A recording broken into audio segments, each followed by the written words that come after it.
കന്യായ നമക പറഞ്ഞ സമാധിയായ ഗോവിന്ദസ്വാമി ആദ്യം സമാധി ഇരുന്ന സ്ഥലത്തു നിന്ന് മോർച്ചറിയിലോട്ട് പോയതുപോലെ അല്ല തിരിച്ചുവരവ് വളരെ വർദ്ധിത വിരുത്തോടു കൂടിയായിരുന്നു. അതായത് പെട്ടെന്ന് ഗോവൻ സ്വാമിയായി, സമാധി മഹാസമാധിയായി.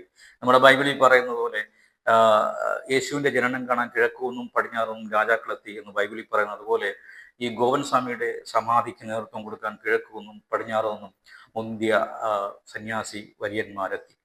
അങ്ങനെ മോർച്ചറിയിൽ നിന്ന് നാമജപ ഘോഷയാത്രയായിട്ട് സ്വീകരിച്ച് ഈ സമാധി സ്ഥലത്ത് ഇവരെല്ലാവരും കൂടി നമ്മുടെ ഗോവൻ സ്വാമിയെ കുടിയിരുത്തി. ഈ ഭക്തജന പ്രഭാവം, ക്ഷേത്രം, അങ്ങനെ നടത്തിപ്പ് പലതും. ഈ ക്ഷേത്രത്തിന്റെ പ്രത്യേകത നിവേദ്യമായി പായസമായിരിക്കില്ല, കഞ്ഞിയായിരിക്കും സ്വാമിക്ക് സമർപ്പിക്കുക. പിന്നെ ശത്രുസംഹാര പൂജയായി നിങ്ങൾക്ക് കഞ്ഞി സമർപ്പിക്കാം, അല്ലെങ്കിൽ അതിൻ്റെ പൈസ കൊടുക്കാനുള്ള അവസരവും ഉണ്ടാകും. സ്വാമിയുടെ ആന്തരിക അവയവം ഇപ്പോൾ സ്പിരിറ്റിൽ മുക്കി കുപ്പിക്കകത്ത് അടച്ചു വച്ചിരിക്കണം. അതിൻ്റെ പരിശോധന കഴിഞ്ഞ് കഴിഞ്ഞാൽ അത് തിരികെ കിട്ടാൻ അവകാശപ്പെടാം. കിട്ടിക്കഴിഞ്ഞാൽ അതിനെ നമുക്ക് പൂജ, കർമ്മ, വേഷഭൂഷാദികളോടി അതിനെയും പ്രതിഷ്ഠിക്കാം.